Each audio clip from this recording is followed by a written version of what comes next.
Breaking Bad is one of the most celebrated shows ever made, largely due to how complete the story feels, but there is one mystery that remained unsolved until now.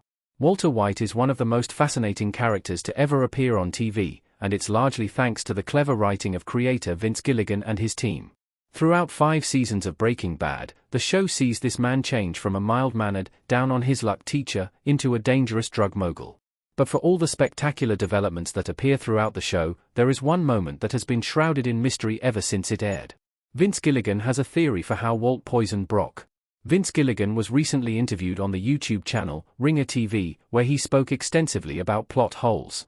As he works his way through the discussion, he remembers one moment during the writing of Breaking Bad where himself and the other writers paused to question how exactly Walt went about committing one of his most nefarious deeds, poisoning a child. This incident occurs in Season 4, Episode 12, at a point when Walt had already embraced his new identity as Heisenberg, and become one of the most nefarious and monstrous men alive. In order to get his old friend and partner, Jesse, to come and help him take down Gus Fring, Walt poisons the boy that Jesse is trying to raise with his girlfriend.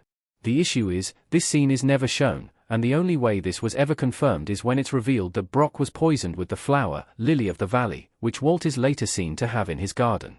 Interestingly, Gilligan suggests that he thinks Walt must have snuck into the house and poisoned Brock's juice box in order to carry out this foul murder. Vince Gilligan doesn't see Walt poisoning Brock as a plot hole. It may seem odd that the creator behind the show doesn't know, and only guesses at how Walt conducts his business in the show he created, but Gilligan's approach was less about seeing every detail of what happens, and more about revealing everything about the character. Gilligan believes that throughout the show, Walt has been resourceful and adaptable, finding ways to get out of tight spots. He doesn't believe that Walt, as intelligent as he is, would struggle to find a way to kill Brock and manipulate Jesse into helping him. But, instead of spending more time trying to come up with and showing off the most clever way to poison this child in the show, Gilligan is satisfied with the moment happening off-screen, and focusing on the other character beats. For this reason, Gilligan describes this moment not as a plot hole, though he is fine with viewers choosing to define it that way, but as an ellipsis. Or, in other words, a moment that happens between the lines. And ultimately, it just makes Breaking Bad that much better because of the way it shifted the focus onto the characters instead of solely following the actions.